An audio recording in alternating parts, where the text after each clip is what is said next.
Graduation day was supposed to be the happiest day of my life. But from the moment I stepped into the school auditorium, I knew I was alone in a way no one could see. All around me, classmates were hugging their parents, taking selfies, and laughing like life had finally paid off. Moms held up flowers. Dad stood proud. Even the students who barely passed had someone cheering them on. But me? I scanned every row of the crowd, every inch of the bleachers, hoping maybe someone had shown up at the last minute. They hadn't. The chair reserved for my guests stayed empty, just like I expected. The ceremony moved quickly, though it felt like each name took a little chunk out of me. Every cheer that wasn't for me, every shout of joy, every camera flash, it was like watching a celebration I had trained for but was never invited to. My name was called. I walked across the stage, shook hands with the principal, and smiled for the camera. My smile was hollow, but the photographer didn't know that. No one ever really does. I returned to my seat, holding the certificate in my hand like it meant something. But what's a victory if no one is there to witness it? When the final name was called and the caps went flying, I stood quietly. I didn't toss mine. I held it tightly and walked through the rows of laughing graduates. Some were crying. Some were screaming with joy. All were surrounded by people who knew their story, people who cared. I walked straight to the parking lot, my footsteps light but my heart weighed down by the silence that had followed me for years. I passed parents with balloons, classmates posing for group pictures. Someone bumped into me without even looking back. "Sorry, didn't see you," they mumbled. Of course they didn't. They never had. My car sat at the farthest corner of the lot, tucked beneath the only tree that offered any shade. It was my little corner of the world, my hideaway. I unlocked it, slid into the driver's seat, and closed the door. Instantly, the world outside dimmed. The laughter and music were muffled, as though I had sealed myself in a jar. I didn't start the engine. I didn't even turn on the radio. I just sat there, staring at my reflection in the rearview mirror. Cap still on, certificate in my lap, and no one waiting for me. Not a single text. Not one call. I reached for the paper bag beside me, the one I picked up from the drive-thru earlier because I knew nobody would be making reservations or homemade dinners for me. Just a sandwich and fries. That was my graduation meal. I unwrapped it slowly and took a bite. It was cold now, but it didn't matter. It filled the space in my stomach, but not the one in my chest. As I chewed, I watched my classmates in the distance, some jumping on their parents, others being lifted into the air by uncles or siblings. My fingers tightened around the sandwich. I had learned long ago that life didn't always give back what you gave to it. People assume being quiet means you don't feel much. They think the ones who speak less, who stay in the corners, who avoid the spotlight, aren't worth watching. I was always on time. Never caused problems. Never made noise. I helped when asked, listened when no one else would. But I had learned the truth the hard way. Those who scream the loudest often get the applause. The rest of us get overlooked. Still, I never resented them. I just wanted someone, anyone, to see me. Really see me. I took another bite, this time slower. Not because I was savoring the food, but because it delayed the drive home. Home wasn't really home either. Just a rented room with peeling paint and silence louder than any crowd. The kind of place where nobody asked how your day went. Where lights flickered and time stood still. That's where I'd go after this celebration I wasn't really a part of. And that's where I'd probably stay, forgotten in a world that keeps spinning for everyone else. That thought weighed heavily on me until I looked up and saw someone walking toward my car. It was slow at first, just a figure in the distance. My heart ticked up. I wasn't expecting anyone. Could it be a mistake?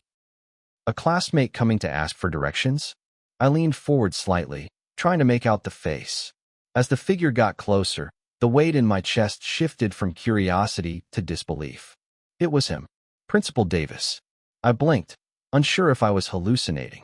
Why would he be walking toward me when he had hundreds of graduates to congratulate? What would he even want with me? I quickly wiped my hands and straightened up, unsure of what to do. My first instinct was to drive off, pretend I didn't see him. But something inside me froze. Maybe it was the way he walked, slow, intentional, as if he knew exactly where he was going and why. Maybe it was because, for the first time in a very long time, someone was walking directly toward me, not past me, not around me, but to me. And then came the knock. The knock was soft, barely louder than the beating in my chest. I turned slowly, almost afraid to look. Through the smudged glass, I saw Principal Davis standing outside my car door, one hand resting on the frame, the other holding a brown envelope. His face was unreadable, not stern like during assemblies, not distant like in the hallways. Just calm, observant. I quickly rolled the window down halfway and offered an awkward smile. "Hi, sir." My voice cracked slightly. I hadn't spoken a word since the ceremony ended. He didn't respond right away. He just looked at me for a long second and asked, "Mind if I sit with you?" It was such an odd request. Sit with me? In my car? Out here at the edge of the parking lot, with the sun starting to dip behind the trees and families still taking pictures on the other end? I blinked, hesitated, then nodded. Sure. I unlocked the passenger door. He opened it gently, ducked in like someone who'd done this before, and closed it without a sound. For a moment, we sat in silence, the only noise being the distant echo of celebration drifting through the glass. I felt small, not because he made me feel that way, but because the moment was so unfamiliar. People didn't usually come sit with me. People didn't notice I was even gone. Principal Davis looked around the car. The empty bag on the seat, the graduation cap in the cup holder, the half-eaten sandwich on my lap. He didn't say anything about it. He just looked ahead through the windshield like we were waiting for something. Maybe he was giving me space to breathe, or maybe he was gathering the right words. Whatever it was, I appreciated it. The silence didn't feel so heavy with him in the car. It almost felt safe. After a while, he finally spoke. "I watched you today," he said.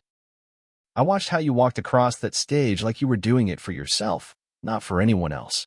That sentence hit harder than I expected. Because it was true. I had done it for me. No one had pushed me to apply myself. No one had checked my homework or packed my lunch or even remembered what my dreams were. I did it alone. Every test, every night of studying, every volunteer hour and late project. Alone. I nodded slowly and whispered, "Yeah, I guess I did." He turned his head slightly toward me and asked, "Do you know why I'm here?" I shook my head. No idea. He reached into the envelope and pulled out a folded piece of paper, holding it delicately like it was something precious.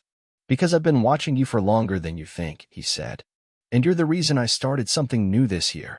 I took the paper, my hands slightly trembling. My name was at the top in bold. Below it, words I didn't fully process right away. Then I saw the amount. I looked back at him, stunned. It was a scholarship, a private one, created and funded by him. For students like me. "I started this because I was once that kid too," he said, voice low. "The one who sat alone at graduation. The one who had to walk home while everyone else took pictures. I remember what it felt like to work twice as hard and still feel invisible." I didn't know what to say. I looked at the paper again, reading every word just to make sure it was real. This wasn't just a certificate. It was an acknowledgement. Proof that someone saw me, had been seeing me, all along. My throat tightened. I opened my mouth to say thank you, but the words wouldn't come out. He smiled like he understood, like he'd seen that silence before in others. "I don't need you to say anything," he said. "I just needed you to know that you mattered. You still do." I blinked quickly, trying to keep my eyes from watering. No one had said that to me in years. Not like this. Not without pity or obligation. Just truth. I nodded and whispered, "Thank you. Really." He gave a small nod back, then leaned against the headrest and let out a quiet sigh. "Sometimes," he said, "all it takes is one person noticing. One moment. And the world starts to feel a little different." We sat like that for a few minutes, just existing in the same space, not needing to fill the air with small talk. Outside, the parking lot was nearly empty now. Just a few cars left. Some leftover balloons rolled in the breeze. The sun had dipped lower, casting long shadows across the asphalt. But inside the car, I felt light. Like something heavy had been lifted off me, and I didn't even realize I'd been carrying it. When he finally moved to leave, he left the envelope on my lap. "Don't let anyone tell you your story isn't worth hearing," he said. "Even if you have to be the one to write it." And then he opened the door and stepped out into the fading light. I watched him walk away slowly, his figure growing smaller with every step. But the moment? That stayed huge. I stared down at the envelope again, fingers tightening around the edges. I had come to this parking lot feeling invisible. But now I knew I'd been seen. And not just by anyone, by someone who understood. Even after he left, I didn't move. I just sat there, holding that envelope like it was glass, afraid that if I blinked too fast or breathed too deeply, it might vanish. I read the letter again, slower this time, trying to memorize every line. My name was printed clearly at the top, not misspelled, not shortened, not mistaken for someone else. It was me. For once, something was addressed to me. Not the usual overdue bill, not a school-wide email, not a generic form letter. This was meant for me and no one else. And it was signed by Principal Davis himself. I remembered how people used to talk about him. He's distant, some kids said. He only cares about the honors students. That never bothered me because I didn't expect anyone to care. But now I wondered, had he been watching all of us this whole time? Watching the quiet ones. The ones who didn't speak unless spoken to. The ones who got good grades but never got their names on banners. Maybe he had seen more than we gave him credit for. And maybe that knock on my window wasn't random at all. Maybe it had been planned. The brown envelope sat on my lap, warm from the sunlight that now streamed through the windshield. Inside was the scholarship letter and a handwritten note in cursive. The note wasn't long, just a few lines. But those few lines felt heavier than any speech I had heard all year. You don't need a crowd to be important. Some people carry their greatness in silence. I see yours. That was what he wrote. I didn't even know how to react to words like that. No one had ever said anything like that to me before. Not a teacher, not a relative, not even a friend. I thought about how different today could have gone. I could have just eaten, cried a little, and driven home like it was any other day. I could have disappeared like I had so many times before. But that knock, it changed something. It cut through years of silence, loneliness, and invisibility and reminded me that my story wasn't done yet. That someone, somewhere, had been paying attention all along. I looked out the window. The lot was nearly empty now. Just a few straggling families loading balloons and gifts into trunks. The sun hung low, turning the sky gold and orange like the world was holding its breath for what came next. And what had come next? I didn't know. I still didn't have a crowd waiting. I still didn't have anyone to call and say, "You won't believe what just happened." But for the first time in a long time, I wasn't angry about it. I wasn't bitter. Because for once, I didn't need anyone else to clap for me. I had clapped for myself every step of the way. Every night I stayed up studying. Every shift I worked after school.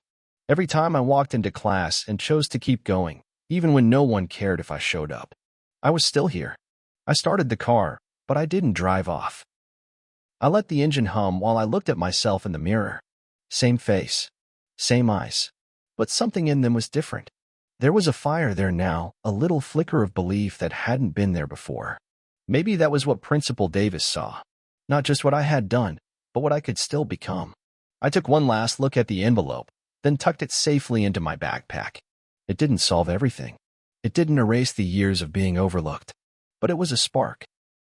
And sometimes, a spark is all it takes. As I sat there, my mind drifted to memories I hadn't touched in years. The time I sat alone in the cafeteria while everyone else laughed at their shared jokes. The time I got the highest score in class and no one noticed because I didn't raise my hand. The time I helped a teacher clean up after school and walked home in the rain without being asked once if I needed a ride. These things hadn't made me bitter. They'd made me quieter. I had learned to live in the background. But maybe I wasn't meant to stay there forever. The knock didn't just change my afternoon. It changed the way I saw everything leading up to it. It made me realize I had survived a lot more than people knew. And I had done it without applause, without praise, without being seen. But I was still standing, still graduating, still capable of moving forward. The principal's words echoed in my mind like a steady drum. Some people carry their greatness in silence. I'd been silent for so long, I forgot greatness was even an option. But maybe, just maybe, it was mine to claim now. Before pulling out of the lot, I glanced back at the stage where the ceremony had ended. It was empty now, confetti scattered, chairs knocked over, the last of the decorations being stripped down. I realized I didn't need to be part of that picture. I had my own scene now. A new moment. A better one. Not shared on social media. Not captured in photographs. but imprinted in my soul like a promise I wasn't going to let go of. The kind of moment you don't talk about much, but you carry with you forever. And so I drove away, not fast, not slow, just steady. Like someone who had been handed a key to a door they didn't even know existed. The knock had opened more than just a window. It had opened something inside me. I didn't go straight home. Something inside me needed time. Time to absorb what had just happened. Time to believe it was real. So instead of taking the left toward my neighborhood, I turned right and headed for the old hill behind the library. It was quiet there. Always had been. Just trees, grass, and a clear view of the horizon. I used to come here when I needed to escape the noise of school or the silence of home. Now, I needed it for something else. Not to run from anything, but to understand something that felt too big to process in a parking lot. I parked beneath the same tree I used to sit under in sophomore year, when everything felt overwhelming and impossible. I left the engine off and just sat with the envelope in my lap again. My fingers ran across the edge of the paper like it was a sacred object. I took a deep breath, opened it, and pulled the letter out, reading each line like it was a map I'd never seen before. Every sentence was deliberate. Every phrase was human, not generic or cold like the usual school documents. It spoke to me, not just a name on a roster. It started by acknowledging my academic record, but not in a bragging way. It mentioned how I never missed deadlines, how my teachers noted my consistency and work ethic. But then it went deeper. It described my kindness. The fact that I'd stayed after class more times than I remembered, that I helped others without waiting to be asked, that I never complained even when things were clearly hard. And somehow, they knew. They knew I worked weekends. They knew I'd been taking care of my grandma. They knew I rode 2 buses to get to school some days. I don't know how, but they knew. And then came the part that hit the hardest. It is for students like you. Those who lead quietly, love without loudness, and show strength in silence. That this award was created. You remind us that integrity doesn't need an audience. It only needs courage. I set the letter down on my lap and stared at the trees swaying in the breeze. For a moment, my chest tightened with something I hadn't felt in a long time. Pride. Not the kind that puffs you up, but the kind that makes you sit a little straighter, breathe a little deeper. For so long I thought I had been surviving in the background. But here was proof that someone had been watching, someone who saw what it cost me to keep showing up when it felt like no one cared. I pulled out the handwritten note Principal Davis had included. The paper was thick and slightly textured, the ink a deep blue that looked written by a fountain pen, not a ballpoint. It wasn't long, just a few sentences, but it carried more weight than all the speeches from graduation combined. I don't know your story in full, but I've seen enough to believe in it. Whatever you do next, don't let the silence convince you that it wasn't worth it. You've earned every bit of what's ahead. I don't know why that part made my throat tighten, but it did. Maybe because silence had become so familiar to me that I started believing it was part of who I was, permanent, unchangeable. But he was right. I had earned this. Every late night, every ignored invitation, every solo lunch, every tear I swallowed when no one was looking. None of it was wasted. It had been shaping me, quietly, but surely. I folded the letter and the note carefully, placing them back in the envelope like they were gold. I stared out at the hill, watching the sun inch closer to the trees. Something in me had shifted. I wasn't angry anymore. Not at the classmates who forgot me. Not at the parents who didn't show up. Not even at life for being harder than it had to be. I wasn't angry because now I knew. Being unseen doesn't mean being unworthy. It just means your moment hasn't arrived yet. Mine had come and not with applause, but with a knock. And that knock had opened more than a conversation.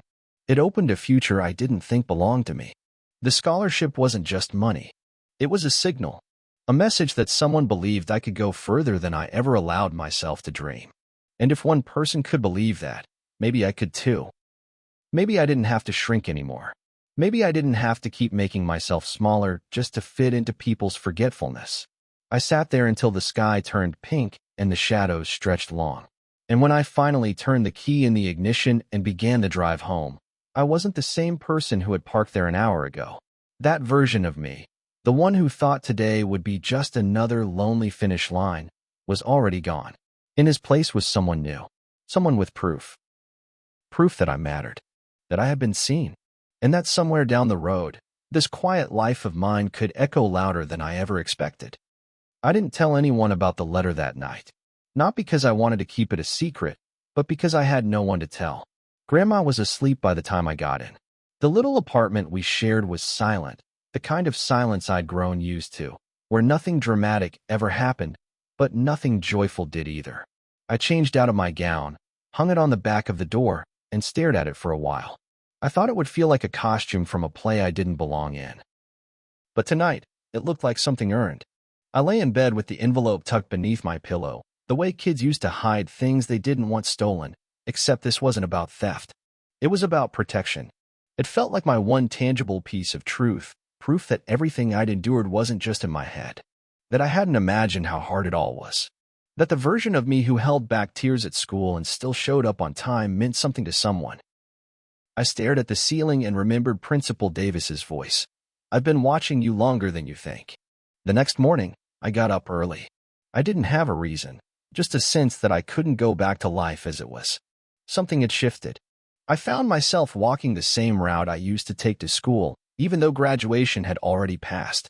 And as I neared the front gate, I realized I wasn't alone. Principal Davis was standing by the flagpole, holding 2 coffees in his hand.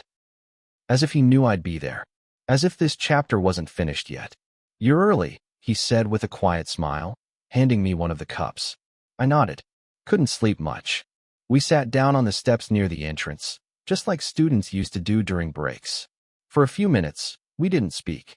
We just watched the empty parking lot and sipped coffee while the town around us slowly woke up. He broke the silence. "When I was your age, I almost didn't walk at graduation." I turned to him, surprised. "Really?" He nodded slowly. "My parents couldn't make it. My friends forgot to save me a seat. I sat in the back, alone. I remember holding my diploma and wondering if it even meant anything." I studied his face, calm, composed, yet clearly still carrying pieces of that younger version of himself. "So what changed?" I asked. He looked out at the horizon and said, "A teacher. Just one." She noticed. Pulled me aside after the ceremony and told me something I never forgot. "Your quiet doesn't make you invisible. It makes you powerful. Use it right." His voice lingered on that last part. And now here I am, trying to do the same. That's when it hit me. This wasn't just about a scholarship. This was about a cycle, about someone choosing not to let another version of themselves slip through the cracks. He had carried his silence until he could pass something better forward. And now he was passing it to me. I looked at the ground and muttered, "I didn't think anyone ever noticed me." His reply was instant. "You don't need many people to notice. Just the right one." Those words dug deep. I thought about how I'd spent years hoping for a crowd, when maybe what I needed all along was connection. Real connection. The kind that didn't fade when the applause stopped. The kind that remembered you long after the spotlight moved on. Principal Davis didn't just remember me. He understood me. And in that moment, I realized I wasn't just the recipient of a letter. I was a link in something bigger. "You ever wonder what would have happened if that teacher hadn't said anything?" I asked. He looked at me and nodded. "All the time. But that's the thing about moments like that. They don't seem big when they happen. They seem quiet, small, forgettable, until they're not." He reached into his coat pocket and pulled out a worn slip of paper. "I carry her note with me. Every day." He handed it to me, and I read it. Just 7 words. "Even silent roots grow strong. Keep going." I handed it back carefully, like it was something sacred. "I won't forget this," I told him. "Not the letter. Not the knock. Not this." He smiled and stood, brushing dust off his pants. "That's all I wanted," he said. "For you to know your story matters. And for you to keep writing it." We parted ways at the gate. I walked back home slower than I came, not because I was tired, but because I was thinking. For the first time in years, I wasn't rushing to escape anything.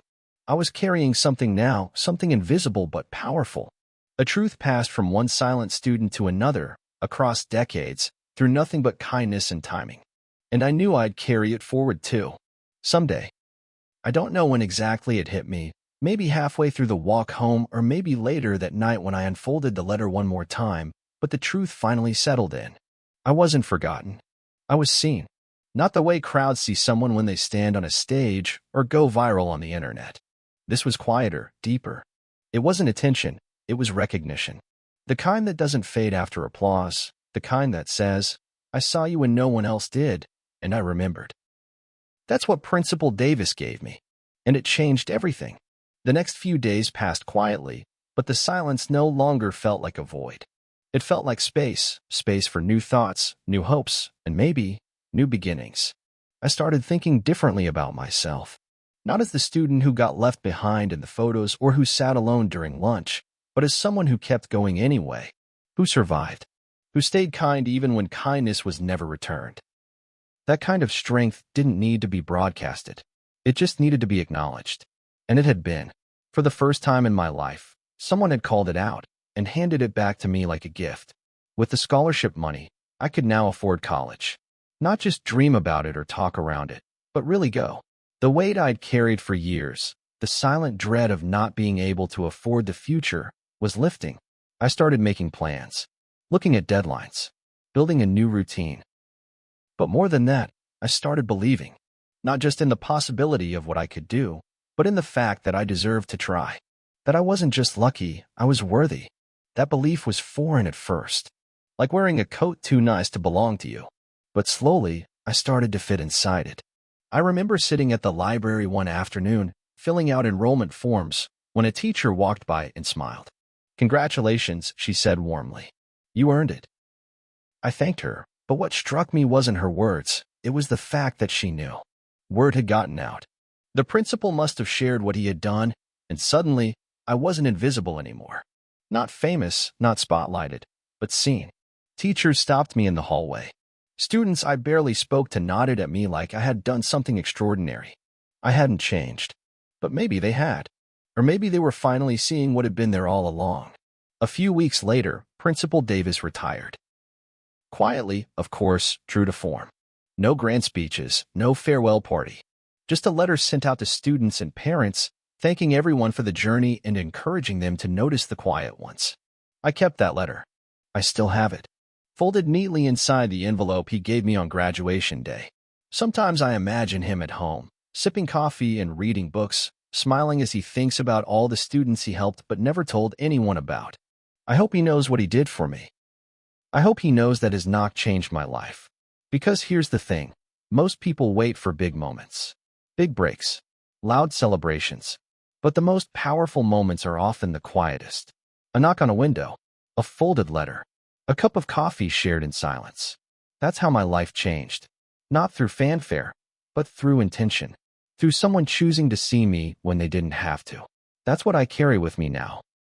Not just the scholarship, not just the note, but the belief that one moment can rewrite an entire story.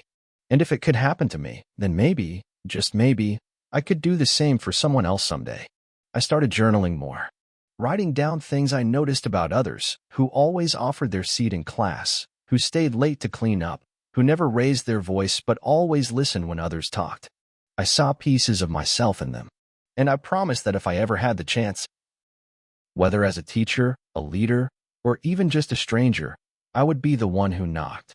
I would be the one who noticed, because I now knew how much that could mean, how much it still means, even now, as I speak these words to you. So if you're listening to this and thinking no one sees you, if you're the one sitting in the corner, eating alone, waiting for someone to care, know this. Your silence does not mean you're invisible.